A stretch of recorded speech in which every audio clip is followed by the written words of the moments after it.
सर्वांना. नमस्कार सर. दंडवत प्रणाम सर.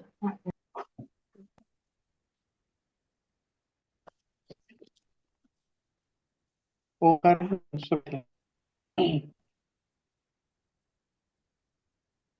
ताट बसायचे सर्वांनी. डोळे मिटलेले असतील. 3 दीर्घ श्वास. दीर्घ श्वास 1, सोडा. परत एक दीर्घ श्वास,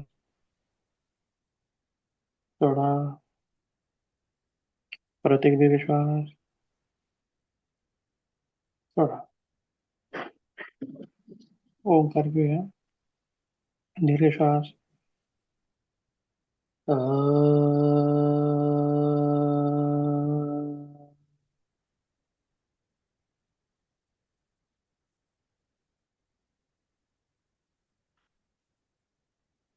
दीर्घ श्वास.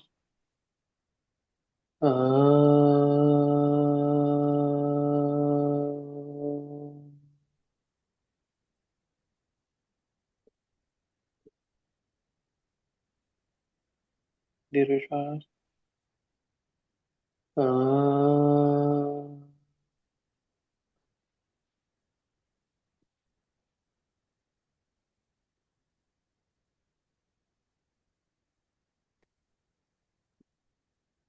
दोन्ही हाताचं दर्शन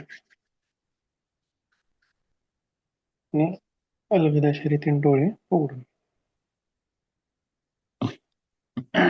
तर कुठपर्यंत आलो आपण? रंग चिकित्सा आज झाली. मड थेरपी शिकवणार होतात सर. बर बर बर, ठीक आहे. मळ थेरपी, त्यालाच आपण मराठीमध्ये म्हणूया माती चिकित्सा.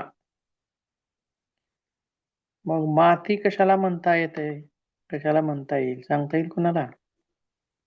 व्याख्या मातीची सांगता येईल? हो सर.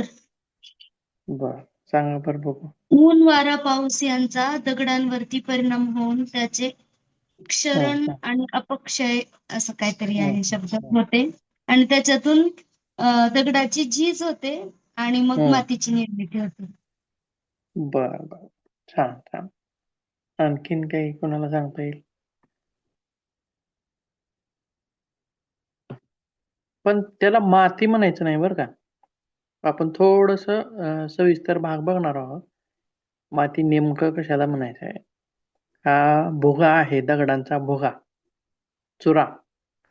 आता समजा आपण बांधकामासाठी आता अलीकडे हे वापरत आहेत, डस्ट वापरतात, बरोबर आहे. मग डस्ट मध्ये सुद्धा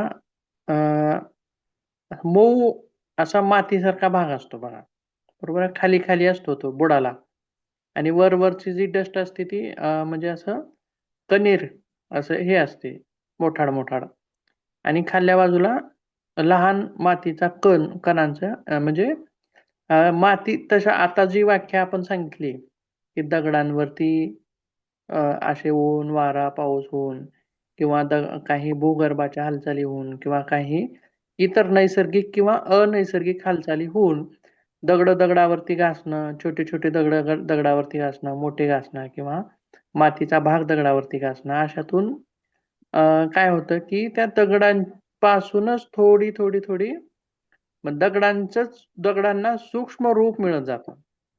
म्हणजे मातीसारखा चुऱ्याचा भुग्याचा भाग निर्माण होतो. पण तिला आपल्याला माती म्हणता येणार नाही. लक्षात का? तर माती हे एक मिश्रण आहे.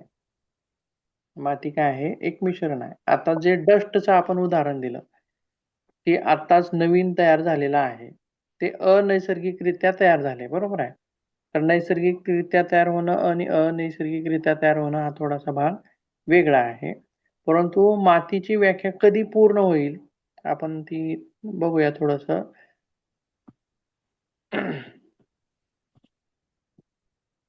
तर बघा, माती किंवा त्यालाच आपण मृदा असं सुद्धा म्हणूया. तर हे काय आहे? तर एक मिश्रण आहे. काय आहे? मिश्रण. मग कशा कशाचं मिश्रण आहे?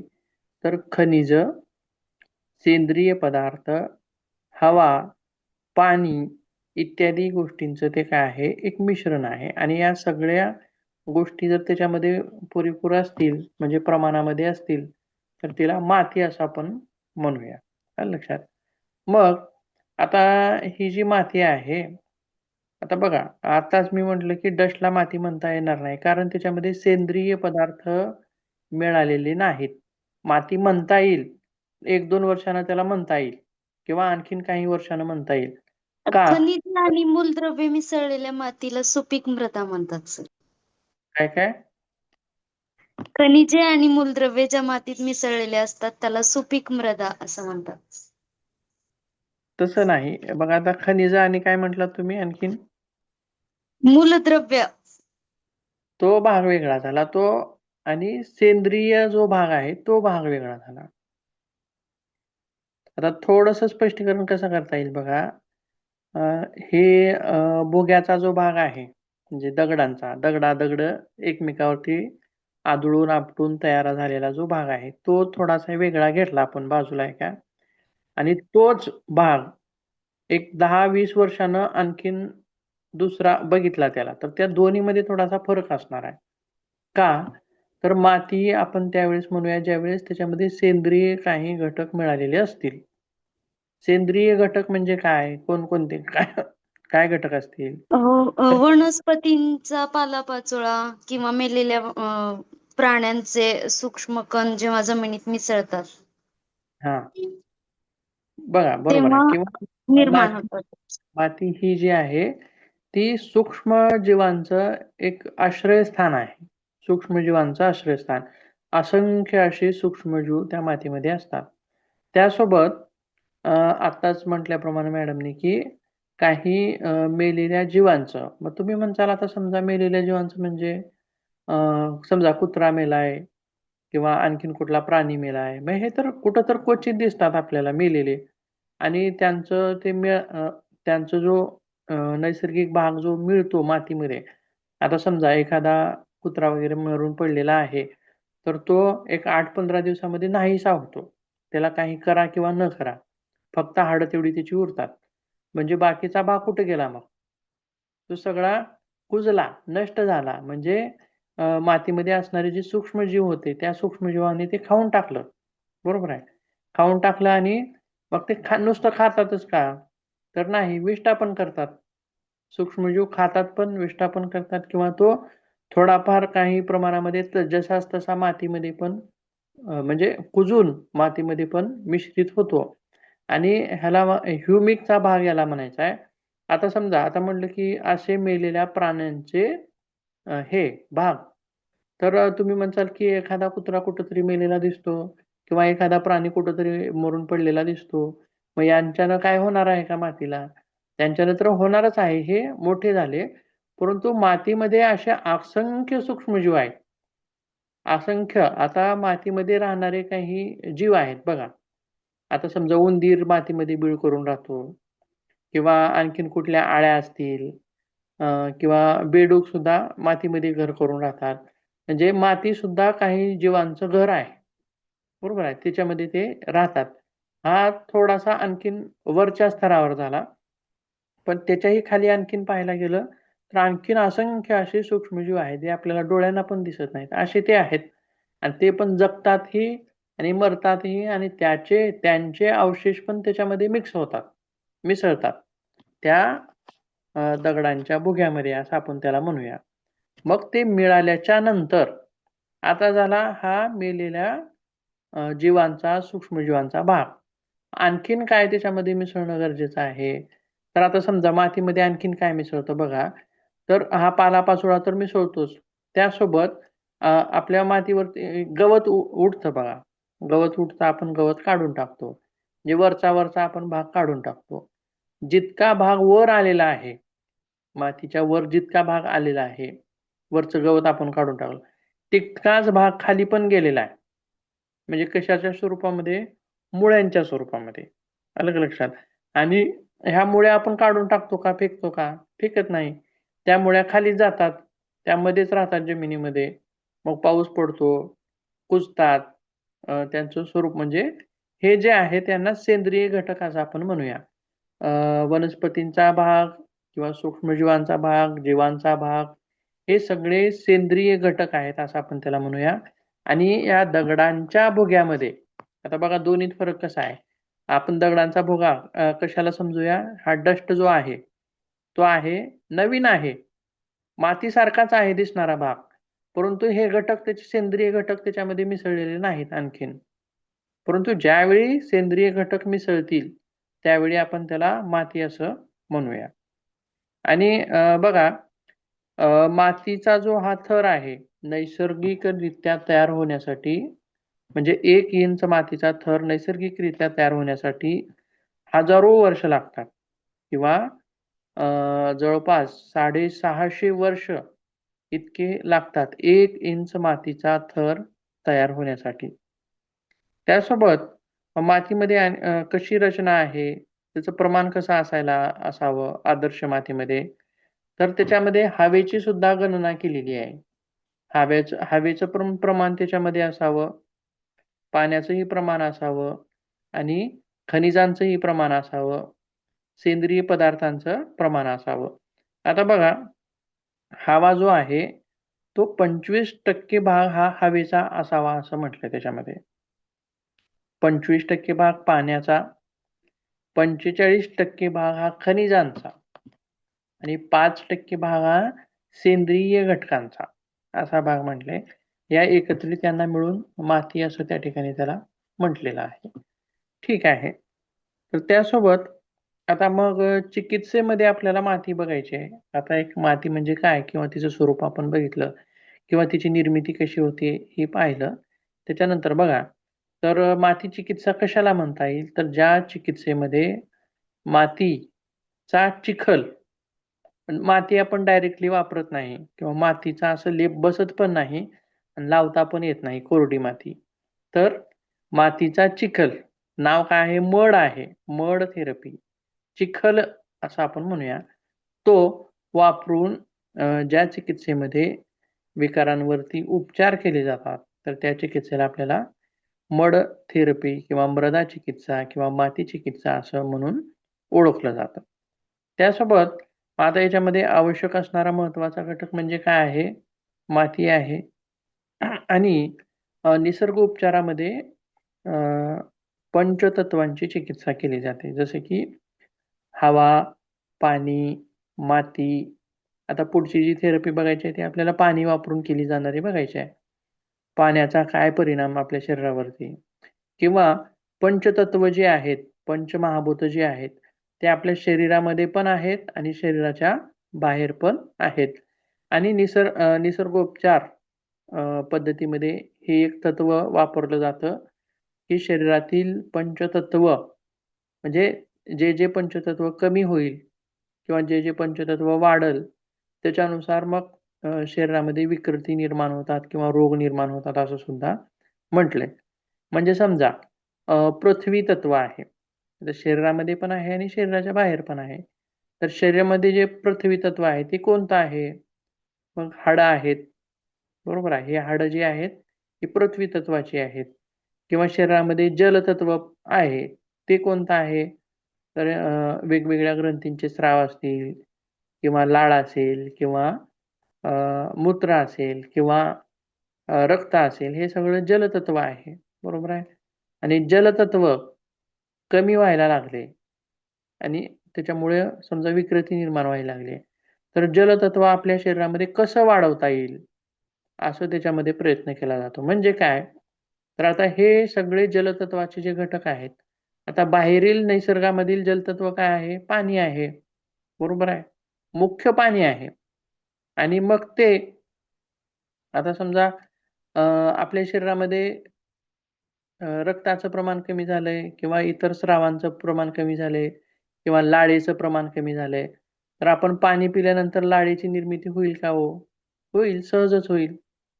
किंवा आपल्या ग्रंथींचे जे स्राव आहेत ते कमी व्हायला लागलेत, तर हे स्राव म्हणजे नुसते स्रावच नाहीत, तर त्याच्यामध्ये बऱ्याचशा प्रमाणामध्ये पाणी आहे. शरीरातल्या प्रत्येक लिक्विडमध्ये, शरीरातल्या प्रत्येक ग्रंथीच्या स्रावामध्ये पाणी सुद्धा आहे आणि आपल्या रक्तामध्ये सुद्धा पाणी आहे. 55% प्लाझ्माचा भाग आहे, पाणी आहे. म्हणजेच पाणी आपण बाहेरून घेतलं, जलतत्व आपण बाहेरून घेतलं, तर आतील जलतत्वाची सुद्धा कमतरता भरून येईल, असं निसर्गोपचार मानतं. आलं का लक्षात? तसंच मग आकाश तत्व घेता येईल का? आकाश तत्वाची कमतरता आपल्या शरीरामध्ये झाली, तर काय ती घेता येईल का? ती सुद्धा घेता येईल. कशी घेता येईल? तर त्याच्यासाठी आहे उपवास चिकित्सा. म्हणजे पोट जे होतं ते आपण रिकामी ठेवण्याचा प्रयत्न करत होतो. आकाश म्हणजे पोकळी, जिथं काहीच नाही. स्थायू नाही, वायू नाही, द्रव नाही. म्हणजे काहीच नाही, स्पेस आहे नुसता असा भाग. शरीरामध्ये उपवास करून आपण आकाश तत्वाची चिकित्सा घ्यायचो. तसंच आता ही माती जी आहे ती पृथ्वी तत्वाची चिकित्सा आहे. पृथ्वी तत्वाची. म्हणजे त्या तत्वाला ते जोडलेलं आहे. त्यासोबत पुढे आणखीन काय म्हटलंय बघा. वैज्ञानिक दृष्टिकोनातून त्याच्यामध्ये भरपूर अशी पोषक तत्व असतात.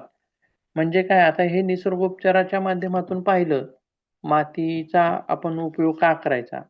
आणि आता पुढे जे आहे, म्हणजे वैज्ञानिक दृष्टिकोन काय आहे त्याच्या संदर्भात? आपण जी माती चिकित्सा घेणार आहोत, त्याच्या संदर्भात मग वैज्ञानिक दृष्टिकोन काय आहे? तो सुद्धा आपल्याला बघायचा आहे. तर तो वैज्ञानिक दृष्टिकोन काय आहे? तर मातीमध्ये पोषक तत्व आहेत. जे आपण खनिज असं म्हटलं, तर त्याच्यामध्ये पोषक तत्व आहेत त्या मातीमध्ये. म्हणजे मातीमध्ये कॅल्शियम आहे, मॅग्नेशियम आहे, आयर्न आहे, बरोबर आहे. सिलिकॉन आहे, बोरान आहे, फॉस्फरस आहे, असे वेगवेगळे घटक आहेत. आता समजा हे पोषक तत्व जे आहेत ते आपण कशामधून घेतो? आपण कशामधून घेतो? तर वेगवेगळी फळं असतील, पालेभाज्या असतील, म्हणजे हे जे घटक आहेत खाण्याच्या माध्यमातून ते मिळतात. आता दुधामधून आपल्याला कॅल्शियम मिळतं. तसं मग आता मी म्हटलं की मातीमध्ये हे पोषक तत्व आहेत. तर मग माती खायची का आपण? सांगा बरं. मातीमध्ये पोषक तत्व आहेत, तर मग ती खायची का आपण? खायची नाही. बरोबर आहे. जसं की आपण चुंबक चिकित्सा पाहताना त्याचे गुणधर्म सांगितले. थंड आहे, हे असं आहे, तसं आहे. मग चुंबक खाल्ला होता का आपण? नाही. तर त्याच्यापासून पाणी बनवलं होतं आपण. त्याच्या शक्तीनं प्रभावित पाणी बनवलं होतं आणि ते आपण खाल्लं होतं, पिलं होतं. तसंच मग मातीतील या पोषक तत्वांचा आपल्याला लाभ घ्यायचा आहे. बरोबर आहे. तर मग तो कसा घेता येईल? तर तिथं आता समजा, मग मातीची भांडी बनवून घेता येईल का? मातीच्या मडक्यामध्ये पाणी ठेवून आपल्याला ते पिता येईल का? बरोबर आहे. खाण्याच्या स्वरूपामध्ये आपण हे पाहताना पाहिले बघा. रंगचिकित्सा पाहताना पाहिले, खाण्याचे पदार्थ आणि लावण्याचे पदार्थ. बरोबर आहे. तसं मग मातीमध्ये खाण्याच्या पदार्थामध्ये जर म्हटलं तर मग मातीची भांडी बनवून त्याच्यामध्ये आता पूर्वी बघा स्वयंपाक म्हणजे डाळ वगैरे जी आहे ती कशामध्ये शिजवली जायची? मडक्यामध्ये शिजवली जायची. बरोबर आहे. आताची भांडी कशाची आहेत? स्टील, जर्मनचे आहेत, स्टीलचे आहेत, लोखंडाची तर आता अतिशय क्वचित कमी झाली. लोखंड ॲल्युमिनियम. हां, ॲल्युमिनियम जर्मन आणि लोखंड सुद्धा चांगलं होतं. आता ते पण कमी झालंय. लोखंडामध्ये म्हणजे आयर्न त्याचं नावच आयर्न आहे. लोह. मग त्याच्यामधून आपल्याला सुद्धा लोहाचं प्रमाण मिळायचं. त्याच्यामध्ये ज्या भाज्या वगैरे बनवल्या जायच्या असं. तर मातीमध्ये मातीच्या भांड्यांमध्ये ज्यावेळी आपण बनवतो, तर ते उष्णता जी आहे त्याच्यामुळं मातीतील ही जी पोषक तत्व आहेत, ती पोषक तत्व सुद्धा त्या भाज्यांमध्ये मिसळायची. आलं का लक्षात? म्हणजे असा त्याचा फायदा पूर्वी घेतला जायचा. आलं लक्षात? मग लावण्यासाठी तिचा कसा उपयोग करता येईल? तर तिथं मात्र आपण प्रत्यक्ष ती लावू शकतो. तर एका इमेजमध्ये बघूया आपण.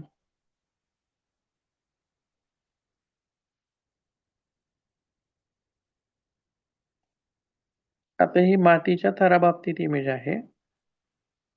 म्हणजे वरचा थर जो आहे तो पूर्ण मातीचा आहे.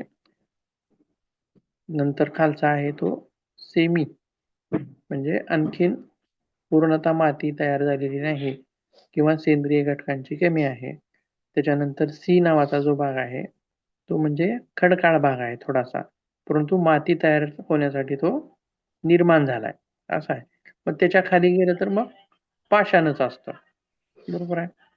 खडक हा जो भाग आहे तो खडक हा जो भाग आहे तो कालांतराने माती होणारा असतो. खडक म्हणजे दगडांचा चुरा आहे, आलं का लक्षात. तो कालांतराने माती होणारा असतो, पण त्याच्यासाठी खूप वर्षांचा कालावधी त्या ठिकाणी लागत असतो. हा मातीचा भाग झाला. त्याच्यानंतर पुढे एक बघूया आणखी.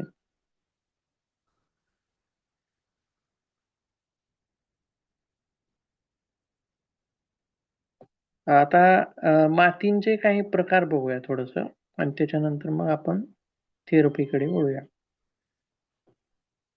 मातीच्या प्रकारामध्ये मग आता पाहू शकतो बघा इथं कुठले कुठले प्रकार आहेत, कोणकोणते आहेत प्रकार.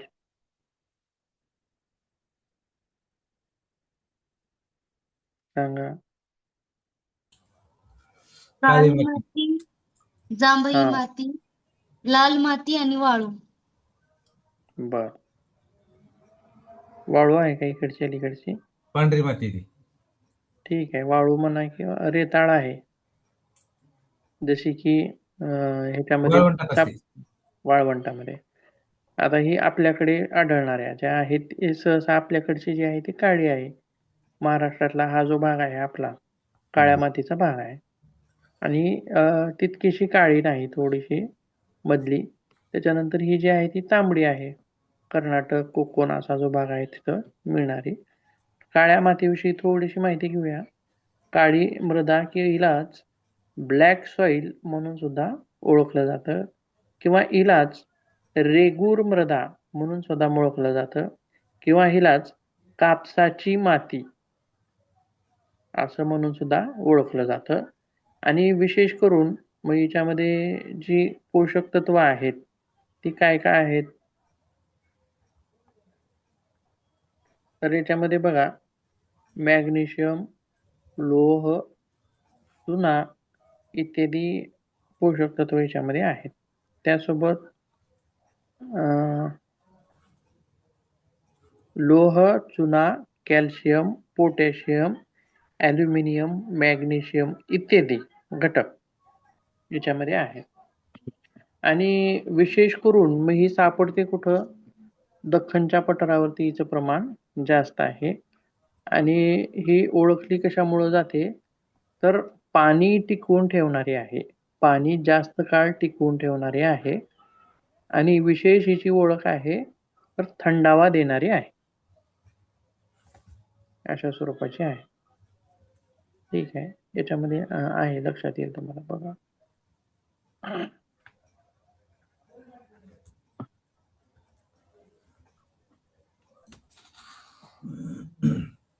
याच्यात आहे बघा दख्खनच्या पठारावर आढळणारी, आणि याच्यातले हे जे घटक आहेत घटक, आणि याची विशेष ओळख आहे ती पाणी जास्त टिकवून ठेवणारे आहे.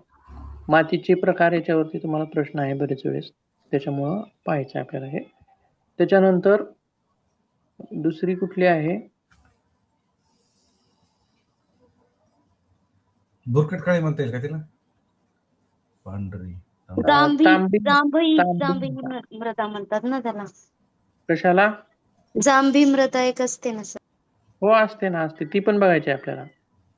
आता तांबडी मृदा बघा, तांबडी मृदा ही जी आहे या तांबड्या मृदेमध्ये आयर्न ऑक्साईडचं प्रमाण जास्त असतं. आयर्न ऑक्साईड म्हणजे काय हो, आयर्न नाव आले बघा याच्यामध्ये. आयर्न म्हणजे लोहाचा भाग आहे, आयर्नचे ऑक्साईड. आणि ज्वालामुखीच्या ह्याच्यातून सुद्धा निर्माण झालेली जी आहे ती ही माती असते, किंवा याच्यामध्ये आयर्न ऑक्साईडचं प्रमाण जास्त असतं. म्हणजे काय, तर लोखंड जे असतं ते गंजतं बघा. लोखंड गंजल्यानंतर दिसतं कसं, रंग कसा दिसतो त्याचा, गंजलेल्या लोखंडाचा तांबूस असा दिसतो, बरोबर आहे. तर या मातीमध्ये ह्या लोहाचं जे प्रमाण आहे ते जास्त आहे, आणि ते पाण्याच्या सानिध्यामध्ये येऊन मग ते जे प्रमाण आहे ते पण गंजता असं आपण म्हणूया. लोह त्याचा स्वरूपच आहे ते गंजण्याचा, आणि ते गंजल्यामुळं मग ते लाल दिसत असावं, असंही त्याच्या मागची एक धारणा आहे. बॉक्साईट पण असते ना त्याच्यात? काय म्हणलात? बॉक्साईट पण असते ना त्याच्यात तांबड्या मातीत? हो हो हो, बॉक्साईट. तांबड्या रंगाची जी मृदा आहे ती प्रामुख्यानं स्फटिकीय किंवा रूपांतरित खडकापासून तयार झालेली असते, आणि विशेष करून ही सछिद्र आहे. सछिद्र म्हणजे काय, तर याच्यामध्ये पाणी टिकवून ठेवण्याची क्षमता कमी आहे. पाण्याचा निचरा लवकर होतो. आता आपल्याकडे बघा, पावसाळ्यामध्ये सुद्धा मोठा पाऊस पडला, जमिनी ओल्या झाल्या, तर पटकन आपल्याला पेरता येत नाही, वाट बघावी लागते माती म्हणजे ओलावा कमी होण्यासाठी. परंतु इकडं कर्नाटक वगैरे जो लाल मातीचा भाग आहे, कितीही पाऊस पडू द्या, दुपारपर्यंत रानं कामाला येतात. दुपारपर्यंत कामाला येतात. कितीही मोठा पाऊस पडू द्या, गाड्या सहज वरून जातात. गाड्या सुद्धा जातात. आपल्याकडे बघा, मोठा थोडासा जरी पाऊस पडला तर गाडी आपली मध्ये गेलेली बाहेर यायची गॅरंटी राहत नाही. म्हणजे सांगण्यामागचा उद्देश असा आहे की या तांब्या मृदेमध्ये पाणी शोषून खाली जातं, मध्ये ती टिकवून ठेवत नाही. आणि मग याच्यामुळंच तिकडच्या भागातील शेतकऱ्यांना पाण्याचं प्रमाण, सिंचनाचं प्रमाण जास्त आवश्यक असतं. ठीक आहे.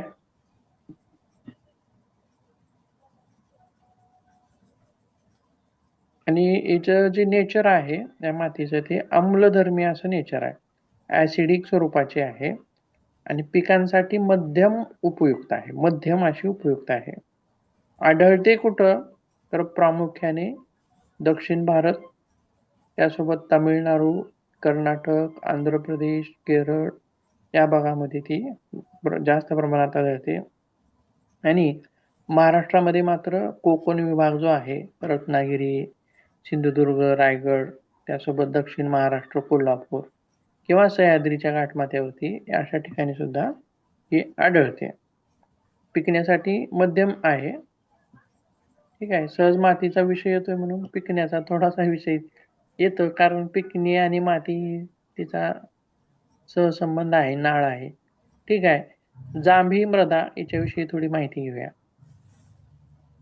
आता ही जांभी मृदा जी आहे ती अति पावसाच्या प्रदेशामध्ये दिसून येते. अति पाऊस आणि 2000 मिलीमीटर पेक्षा जास्त प्रमाणामध्ये ज्या ठिकाणी पाऊस असतो, म्हणजे सारखं पाऊस चालूच असतो, अशा भागामध्ये असं या मातीचं प्रमाण दिसून येतं, जांभ्या मृदेचं. तर ही कशी तयार होते, तर तीव्र निक्षालनामुळे तयार होणारी आहे. म्हणजे काय, अतिशय पावसामुळे या मातीतील इतर घटक जे आहेत ते घटक निघून जातात. म्हणजे काय, छोटे छोटे दगडाचे कण म्हणा, वाळूचे कण म्हणा, किंवा मातीतील इतर जे क्षार आहेत, किंवा मातीतील जो सेंद्रिय भाग आहे तो सुद्धा या अतिरिक्त पावसामुळे तो निघून जातो, वाहून जातो. अशा कारणामुळं ही जांभ्या रंगाची दिसते असं म्हटलेलं आहे. आणि महाराष्ट्रात आहे मुख्यतः कोकण किनारपट्टीवर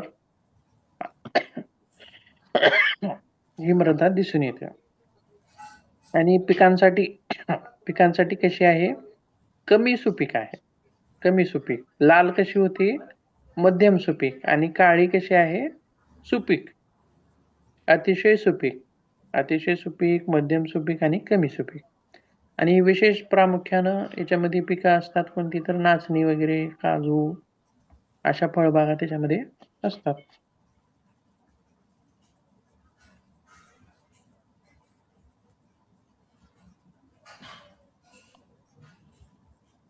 त्याच्यानंतरची जी आहे गाळाची माती किंवा गाळाची मृदा. आता ही कुठं आढळून येते, तर ज्या ठिकाणी नद्यांचा प्रदेश आहे, म्हणजे नद्या, आता बघा नद्यामध्ये पाणी कुठलं येतं, पावसानं पडलेलं, जमिनीवरती वाहून गेलेलं. पावसामध्ये नद्यातील पाणी कसं दिसतं बघा, गढूळ असतं. म्हणजे त्या पाण्यामध्ये काय मिसळलेली आहे, माती मिसळलेली आहे. आणि कालांतराने 1-2-3 महिने झाले की पाणी स्वच्छ दिसायला लागतं. म्हणजे मध्ये मिसळलेली जी माती आहे, सूक्ष्म कण आहेत जे मातीचे काय होतात, खाली जाऊन बसतात. किंवा मग या पावसाच्या दरम्यान या नदीला पूर वगैरे ज्यावेळी आलेला असतो त्यावेळी जिथं जिथं हे पाणी पसरलेलं असतं किंवा पाण्याच्या सान्निध्यानं तर अशी माती जी आहे ती येते. यालाच काय म्हणायचं आहे तर गाळाची माती नद्यांनी वाहून आणलेली. आणि विशेषतः प्रामुख्यानं मग कुठं असते तर हे जे मोठ्या मोठ्या नद्यांचे जे खोरे आहेत गंगा नदीचं खोरं, सिंधू नदीचं इत्यादी जे आहेत आणि या मातीमध्ये पोटॅश हे समृद्ध असतं. पोटॅशचं प्रमाण जास्त असतं. NPK आपण असा खात टाकत असतो बघा. काय काय असतं ना NPK मध्ये? नायट्रोजन, फॉस्फरस, नायट्रोजन, फॉस्फरस आणि के के के पोटॅशियम असं म्हणजे पोटॅशियम ज्या मातीमध्ये जो भाग कमी म्हणजे जो सूक्ष्म तत्व कमी आहेत त्याच्यामध्ये तशा प्रकारचा खाद वापरावा. आपल्या भारतामध्ये महाराष्ट्रामध्ये तर असं वापरलं जातं. NPKचं जास्त प्रमाण आहे. ठीक आहे, तो भाग वेगळा आहे. आपण काय कृषीचा भाग शिकत नाही, सहज विषय निघाला म्हणून बघूया. याच्यामध्ये पोटॅश आणि चुन्याचं प्रमाण जास्त असतं. नायट्रोजनची कमतरता कमी असते.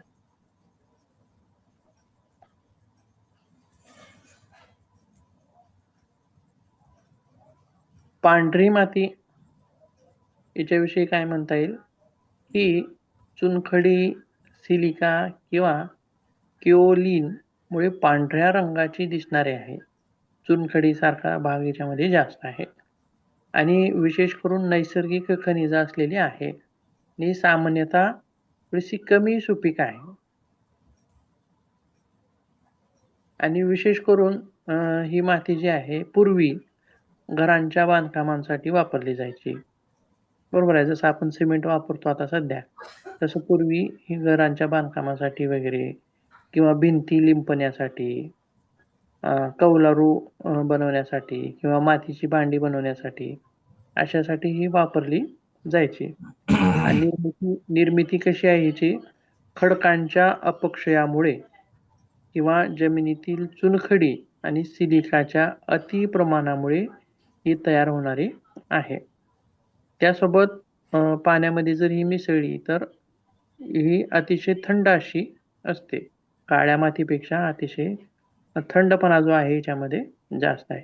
याच्यामध्ये सुद्धा पाणी रोखून ठेवण्याची ताकद आहे. परंतु सेंद्रिय पदार्थांचं मात्र प्रमाण याच्यामध्ये खूप कमी असतं. त्याच्यामुळं सुपीक नाही असं म्हटलेलं आहे.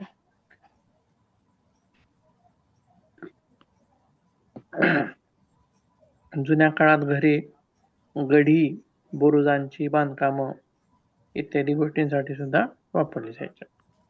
आता त्याच्यानंतरची एक माती आहे तुम्हाला सर्वांना माहित असलेली मुलतानी माती. मुलतानी माती किंवा माती हा निसर्गोपचार पाहताना आपणा सर्वांना माहित असलेला एक उपचार माती चिकित्सेतला तो म्हणजे काय मुलतानी मातीचा. हे उदाहरण आपण पटकन देऊ शकतो आणि ते सर्वांनाच माहित आहे.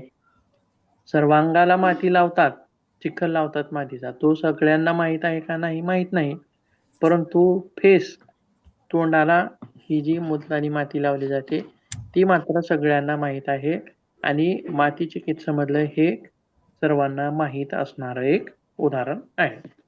त्यासोबत आता ही जी माती आहे मुलतानी माती ती नैसर्गिक खनिजांनी समृद्ध असणारी माती आहे असं म्हटलंय.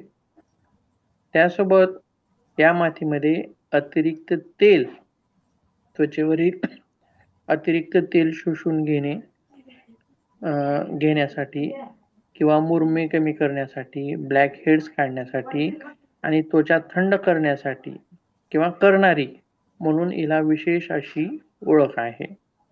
त्यासोबत ही काय करते त्वचेचं पोषण सुद्धा करणारी आहे. त्यासोबत रोमछिद्रांना स्वच्छ करणारी आहे आणि उन्हामुळे काळवंडलेल्या त्वचेला उजळपणा देण्यासाठीही ती उपयोगी आहे. ठीक आहे. आता हे झाले मातीचे प्रकार, मातीचे गुणधर्म त्याचं स्वरूप आणि ती कुठं आढळते असा भाग त्या ठिकाणी आपण पाहिलेला आहे. ही मुलतानी माती ते कुठे आढळते? काय काय मुलतानी माती कुठे आढळते? हे राजस्थानच्या तिकडच्या भागामध्ये आहे जास्त प्रमाणात. आता एक इमेज बघूया आणखीन एक. याच्यामध्ये आपण बघा एका चित्रामध्ये आपण माती कुठं कुठं आहे असं आपण पाहू शकतो. बघा जास्त प्रमाण कोद्या मातीचं कुठं आहे. महाराष्ट्राचा जर भाग सगळा काळा दाखवलेला आहे, काळ्या मातीचा. कोकण किनारपट्टी वगैरे तिथं. हा कोकण किनारपट्टी किंवा इकडचा. आणि खालचा जो भाग आहे तो तांबड्या मातीचा आहे, रेड सॉइल, लाल मातीचा. लाल माती आणि तांबडी माती दोन्हीमध्ये थोडासा फरक आहे. दोन्ही सारख्याच आहेत परंतु थोडासा फरक आहे लाल आणि तांबडी याच्यामध्ये. आता ही गडद लाल दिसते खालची बघा, ही गडद लाल दिसते, परंतु ही जी आहे इथली उत्तर प्रदेशकडली ही वरची ही तांबडी आहे. आणि ही खालची जी आहे केरळकडली ही लाल आहे.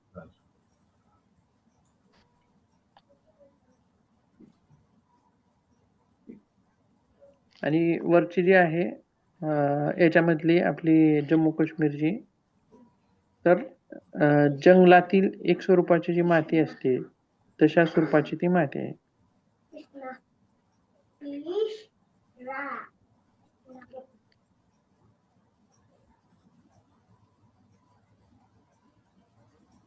ठीक आहे.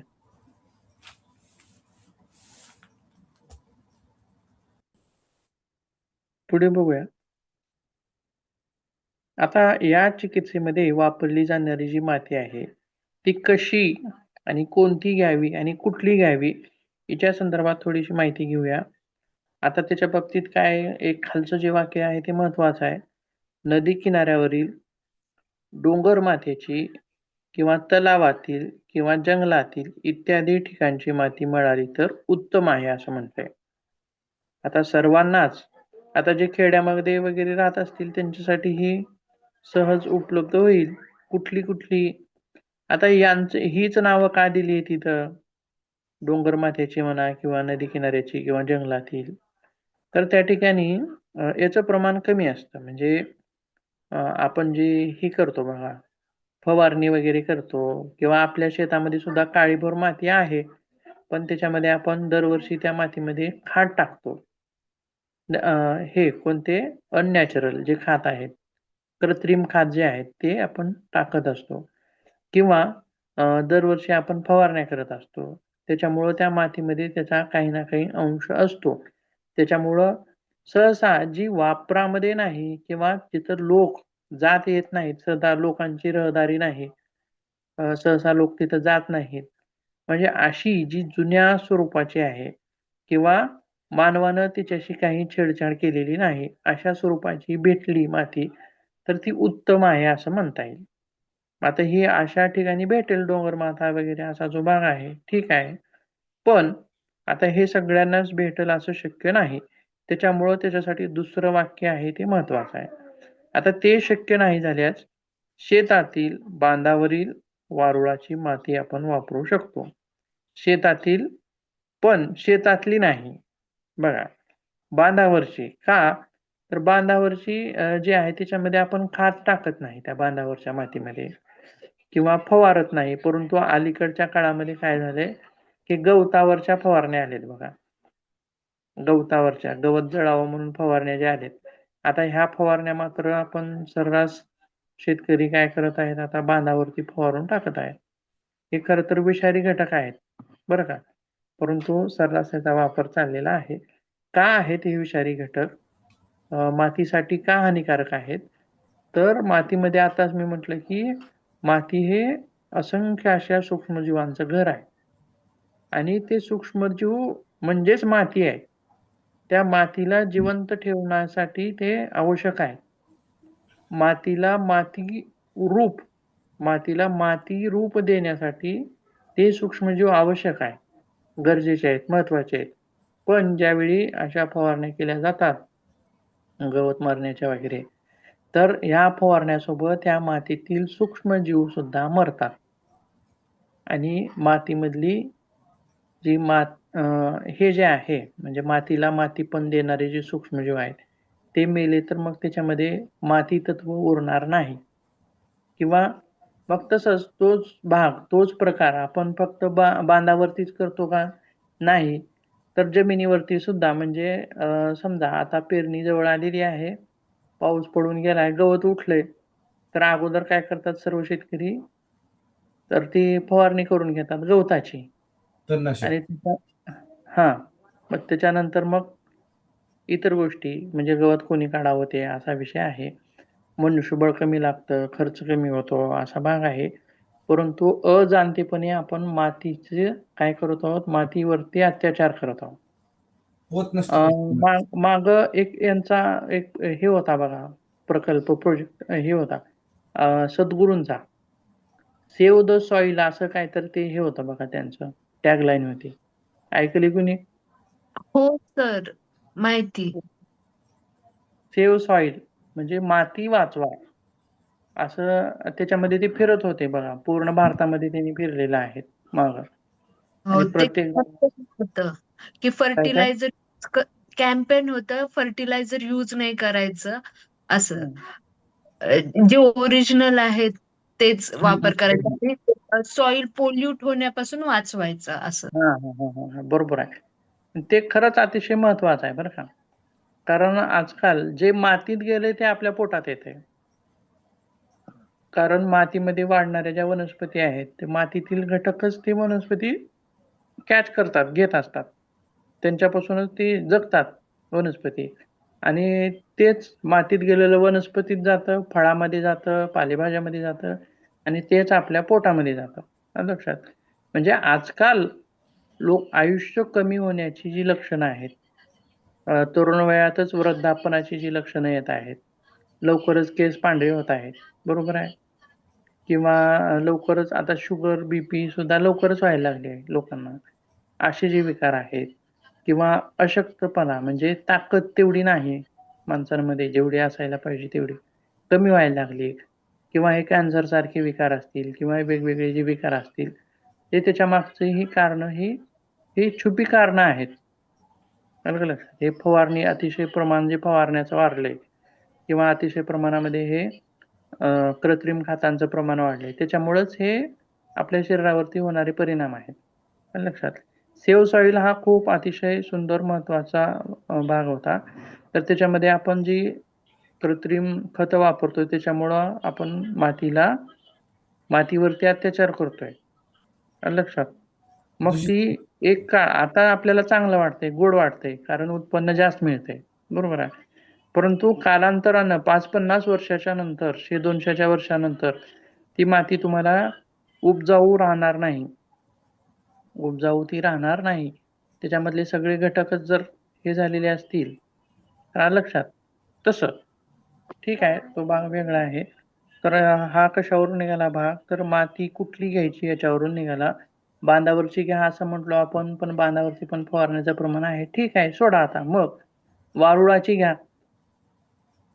तर वारुळाची ही कधी आपण घ्यायची तर तिथं फवारणी वगैरे केलेली असू नये. असा भाग थोडासा लक्षात घ्यावा आणि घ्यावी.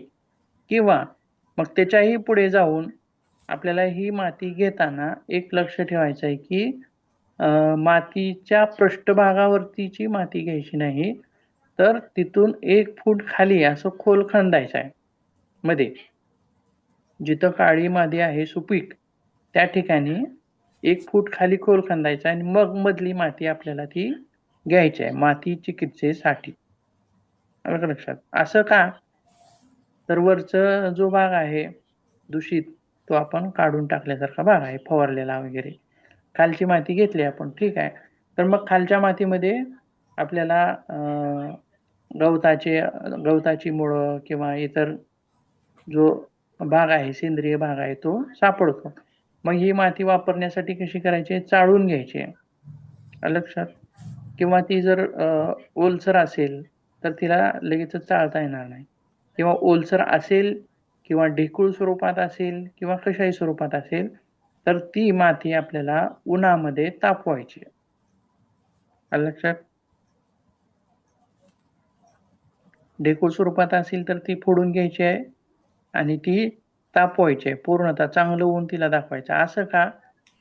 तर काही जे सूक्ष्मजीव आहेत ते आपल्या त्वचेसाठी चांगले नाही, आपल्या त्वचेवरती खाज उत्पन्न करू शकतात.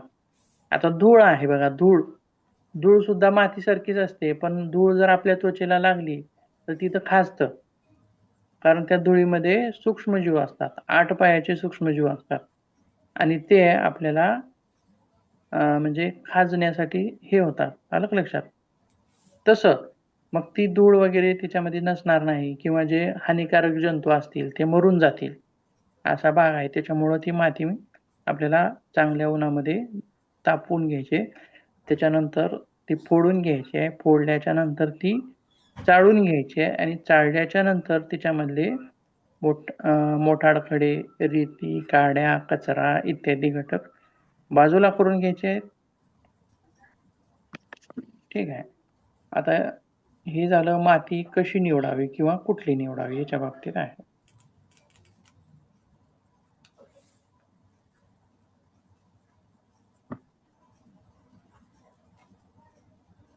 आता माती आपल्याला भिजवायची आहे.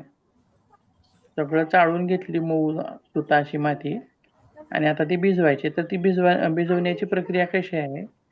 तर मातीमध्ये पाणी न टाकता अगोदर पाणी घ्यायचं आहे आणि त्या पाण्यामध्ये अशी माती बुरबुरायची आहे. लक्षात, वरून टाकायची थोडी थोडी थोडी, सगळी एकदाच न टाकता थोडी थोडी टाकायची आहे. आणि माती भिजवण्यासाठी सुद्धा आपल्याला मातीचंच भांडं वापरायचं आहे.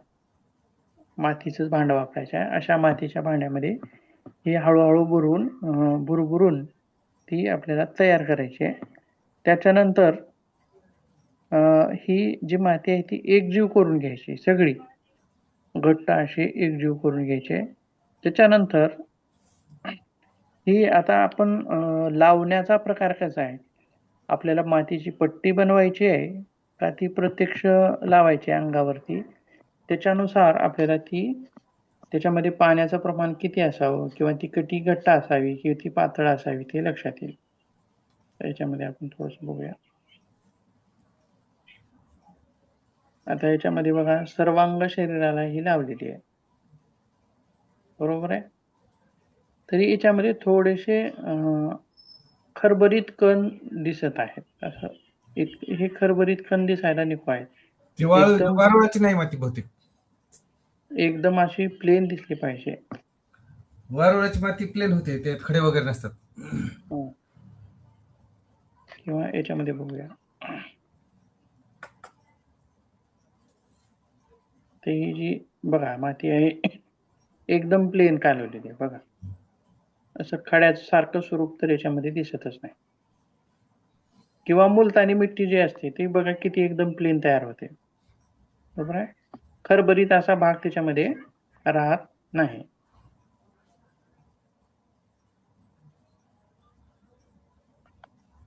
आता ही पण आपण पाहू शकतो बघा, किती अगदी लोण्यासारखी आहे, मऊसूत, अगदी लोण्यासारखी, जे लावण्यासाठी सोपी जावी. आता सर्वांग शरीराला लावायची असेल तर थोडस पातळ असावी आणि जर तिची मातीची पट्टी आपल्याला बनवायची असेल तर थोडीशी घट्ट असावी. ठीक आहे. आता याच्यामध्ये सुद्धा उपचार पद्धती कशी आहे? एकतर सर्वदेहिक उपचार म्हणजे सर्व शरीराला मातीचा लेप लावणे, चिखलाचा लेप लावणे, आणि दुसरा स्थानिक उपचार, सर्वदेहिक आणि स्थानिक. स्थानिक उपचारामध्ये मात्र जिथं गरज आहे तिथंच, जसं की आपण चेहऱ्यावरती मुलतानी मातीचा लेप देतो, पूर्ण शरीराला देत नाही, अगदी तसंच. म्हणजे समजा आपल्याला गुडघ्यावर ठेवायचे आहे किंवा पोटावर ठेवायचे आहे किंवा कपाळावर ठेवायचे आहे, तर त्याच्यानुसार आपण स्थानिक चिकित्सा देऊ शकतो. त्याच्यामध्ये स्थानिक चिकित्सेमध्ये कसं डायरेक्टली मातीचा लेप करू शकतो किंवा मातीची पट्टी बनवून आपण त्या ठिकाणी ती ठेवू शकतो. आता मातीची पट्टी बनवण्याची एक पद्धत आहे, बघूया थोडंसं त्याच्याबद्दल. पट्टी बनवण्यासाठी ही जी पट्टी आहे ती सुती असावी असं म्हटलंय. सुती, मऊ पातळ, जाळीदार व स्वच्छ असावी. स्वच्छ कापड असावं. आता याच्यासाठी उत्तम असं उदाहरण आपण कशाचं देऊ शकतो बघा. धोत्राचं कापड असतं बघा. पाहिलंय कसं असते? अतिशय पातळ, बरोबर आहे. सुती, मऊ आणि जाळीदार हे तिन्ही चारही शब्द त्या कापडामध्ये बसतील, बरोबर आहे. असं अतिशय पातळ, त्याच्यामध्ये ते आपण वापरू शकतो. आणि हे वापरताना जर ते जुनं असेल तर अतिशय उपयोगी आहे असं म्हटलंय. जुनं असावं. नवीन असेल तर मग ते थोडंसं उपयोगी नाही तितकं, पण जुनं असलेलं चांगलं. आणि असे कापड आपल्याला एका विशिष्ट अशा आकारमानामध्ये घ्यायचं आहे. म्हणजे माती आपल्याला पट्टी कुठं ठेवायची आहे त्याच्या याच्यानुसार. मग असं जे कापड आहे ते आपल्याला खाली अंतरायचं आहे. मग कशावरती? ते लाकडाच्या फळीवरती किंवा लाकडाच्या पाटावरती ते अंतरू शकतो. आणि त्याच्यानंतर मध्यभागी आपल्याला मातीचा लगदा ठेवायचा आहे. भिजवलेल्या मातीचा लगदा ठेवायचा आहे. आणि त्यानंतर कापडाचं एक एक टोक वरच्या बाजूला दुमडून मग वरच्या बाजूला दुमडून घ्यायचं आहे. आणि त्याच्यानंतर मध्ये ठेवलेला जो लगदा आहे तो आपण हाताच्या बोटाने पसरून घ्यायचा आहे.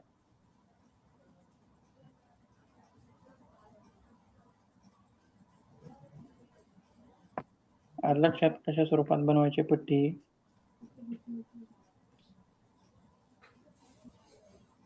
आता बघा, हे असं आहे कापड समजा. आता असं हे कापड आहे, तर मध्यभागी इथं लगदा ठेवायचा चिखलाचा, आणि इकडचा भाग असा दुमडायचा याच्यावर, आणि इकडचा भाग इकडं असा दुमडायचा. लक्षात? म्हणजे मग ती पट्टी तयार झाली आहे. लक्षात? आणि हा मातीचा जो थर आहे लगद्याचा तो किती असावा? बोटाच्या एका पेऱ्या इतका असावा. बोटाचा एका पेऱ्या इतका तो लगद्याचा थर असावा. आणि हा जो थर आहे तो जास्त जाड होऊ नये याच्याकडे लक्ष द्यायचं आहे, किंवा जास्त पातळही होऊ नये याच्याकडे लक्ष आपल्याला द्यायचं आहे.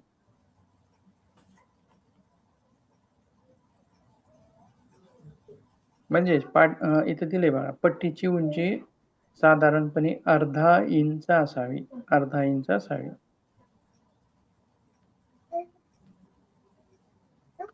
आणि ज्यावेळी काही जे दुर्बल जे रुग्ण आहेत किंवा जे नाजूक भागावर आपल्याला पट्टी ठेवायची आहे, तर त्यावेळी मात्र आपण पट्टीची उंची जी आहे ती कमी करू शकतो. पट्टीची उंची कमी करू शकतो. पाव इंच किंवा एक तृतीयांश इंच सुद्धा आपण ती करू शकतो. त्याच्यानंतर पट्टीचं आकारमान किती असावं? तर आपल्याला शरीराच्या कोणत्या भागावरती ठेवायची आहे?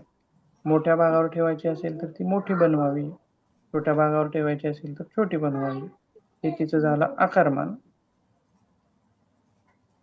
आणि एक टीप किंवा दक्षता म्हणून अशी आहे, तर माती त्वचेतील रोमछिद्राद्वारे आतील मल जो आहे ती खेचून घेत असते. म्हणून एकदा वापरलेली पट्टी पुन्हा वापरू नये असं म्हटलंय. किंवा ती पट्टी स्वच्छ धुवून घ्यावी, परंतु माती मात्र तीच परत वापरायची नाही, दुसरी वापरायची आहे. त्यासोबत खाली तेच वाक्य आहे बघा, यासाठी रोज ताजी व थंड माती वापरावी असं म्हटलंय. वेगवेगळी, एकदा वापरलेली वापरायची नाही, दुसरी. किंवा जर आपल्याला ती वापरायचीच असेल तर एकदा वापरलेली माती ती परत एका कडक उन्हामध्ये ऊन द्यावं त्याला, किंवा पाऊस लागला त्याला, ऊन पाऊस वारा लागला की मग काही कालावधीनंतर ती परत वापरू शकतो असं म्हटलंय.